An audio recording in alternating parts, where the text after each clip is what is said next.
Welcome to the Logistics Point interviews. Today I'm joined by Peter Nido from Segura Systems, the founder and the president, and we're talking about ethical supply chains. Peter, thank you very much for joining me today. Thank you, Nick. It's a pleasure. I just said ethical supply chains, and I think the obvious question is, how should we define an ethical supply chain, and how do we actually even create it? For me, businesses should focus in three key areas. The first one of those, and you may have heard this many times before, is those three areas being people, planet, profit.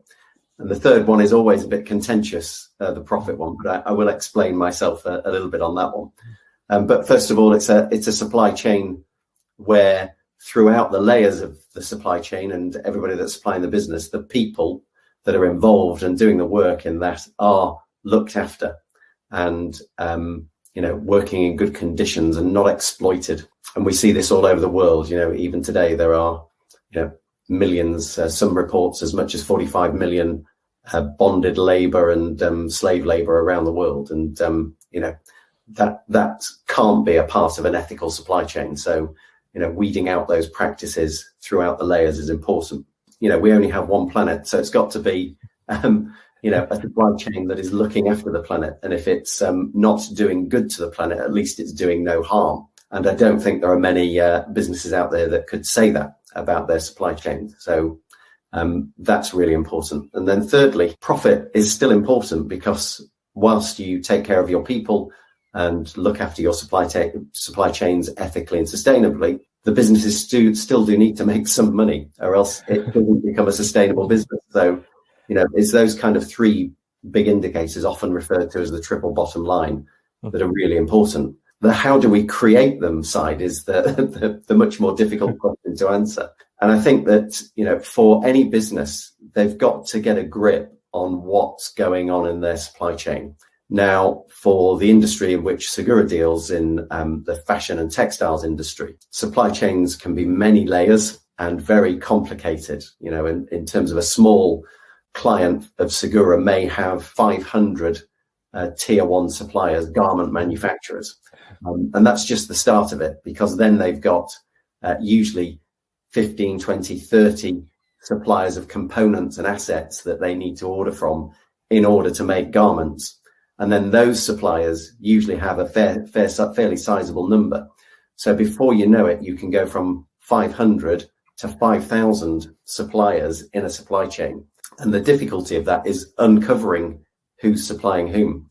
So in most cases, a business will know their primary suppliers reasonably well. And I think in our industry, most are working hard to make sure that those primary suppliers are working in good conditions, looking after their people and the planet. But it's when you get below that into the tier two, what we call tier two and below, where it gets a bit murkier and a bit less understood. And so businesses that want to create really ethical supply chains, they've got to know where the materials that are going into the products that they produce and the services provided, they've got to know where they're coming from. And I have to say, today, most people don't. Do you think that it will take us a long time for businesses to get to a point where they know why we should be ethical and sustainable? It's a journey, and it will take a fair amount of time. I think, in terms of the kind of help and assistance that's out there, they could certainly accelerate that.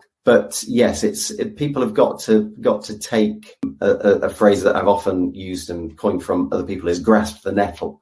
Okay. It's hard work, it's painful, but if they don't make a start and they don't deal with these difficult problems, they'll just get bigger. And I think the consumers in this world, the governments are starting to do some work as well, in order to put pressure on businesses to make sure they are working hard in this area and dealing with the issues as best they can. Hey there, thank you for watching.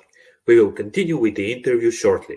But before that, if you like what you see, don't forget to give us a like, comment, and you can also subscribe to our newsletters both on LinkedIn and on our website to learn more from the logistics and supply chain industry. And now, let's get back. And just to pick up on one of the words that you said, which is consumers, how important it is for consumers, specifically in fashion. It's very easy for us to go to a store and pick something for $1 or £1 or €1.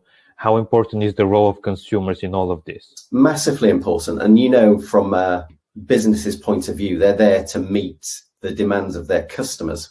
And at the moment, and I was reading some statistics on this just the other day, the under 30s, when they buy garments and fashion, their number one priority is the look and feel and the price. Those are really, really important. The next one is how it's produced, how ethically it's produced, what's its impact on the planet. And that's risen over the years. It was very much down the list. And I see that trend continuing, that, as the environmental issues and sustainability issues become more and more front of mind and front and center in the world, people understanding and looking at things and thinking, how has this garment been produced? But like in other industries, how has my car been produced?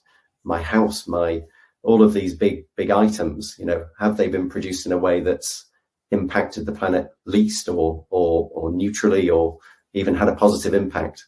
And I think more and more people are thinking that way. And the more that they do, the more pressure businesses will be under to deliver to their needs if they vote with their feet. What is the role of technology in all of this? I think technology has a massive part to play, because you cannot create ethical supply chains by manual processes. Just as I mentioned at the beginning, a small customer for Segura will bloat to about 5,000 locations. So, managing that with people is in my view, it's impossible. But even if you could, you would have to employ thousands to do it. So I think technology bringing that visibility and transparency is really, really important. And, we see Segura very much as the hub of that, of tracking the orders through up and down the supply chain, in order for our clients to see what's going on and who's actually in their ecosystem. And then there are many, many other players that are doing brilliant things with technology. We've got providers that are bringing in technology that starts at raw materials and using blockchain can track those materials through to the final garments. And they very much work in tandem with a system like Segura. We have a handshake at a point so that we can track that through. And I think all of these systems that bring visibility, transparency, but make it easier for retailers to adopt, I think will play a huge part. We've got to automate as much of this as we can. And one of the things when we talk about technology and automation is how hard is it actually to start, and where do you even start from? What are the first steps? It can seem, and I've seen people and talked to people in this situation where the problem just seems too large, So instead of getting on with what they can control, often they're in that kind of paralysis stage of just being really scared about the size of the problem. But I think help is out there, and there's lots and lots more help, even in the last couple of years, that's come about. And I think what I would do, there's organizations, yes, Segura produces quite a lot of information and helpful tips and hints about where to start and how to start to get a grip of supply chains. But also, look out at their friends and colleagues that are working in other organizations that may be a little bit ahead of them, because this issue of ethical and sustainable supply chains is not going to be solved by a small number of businesses working to become highly ethical. And in my view, it shouldn't be a differentiator. An ethical and sustainable supply chain should be the norm.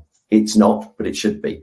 Therefore, it's only going to be sorted out to the degree in which we need it sorting out if everybody collaborates.